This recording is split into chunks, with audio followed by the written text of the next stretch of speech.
ஒரு குரங்கி இருந்தது, தூங்கிக் கொண்டே இருந்தது. வேலை செய்ய தினமும் சோம்பேறியாக இருந்தது. ஒரு நாள் முயல் வந்தது, ஒட்டி போடலாம் சொன்னது ஈரது. ஒட்டம் ஓடலாம் நண்பா. குரங்கு சிரித்து சொன்னது, நான் தான் ஜெயிப்பேன் பாரு என்று பெருமை பேசினான். போட்டி ஆரம்பமானதும் முயல் வேகமா ஓடினான். குரங்கு என்ன செய்தது? மரத்தடியில் தூங்கியது. நேரம் போச்சு தெரியாமல் அங்கே படுத்திருந்தது. முடிவில் முயல் ஜெயித்து அனைவரும் கைத்தட்டினார்கள். குரங்கு வெட்கப்பட்டு நின்றது, பிழை செய்தேன் என்றது.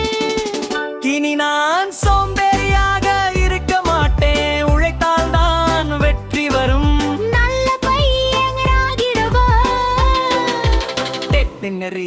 உழைத்தால் வெற்றி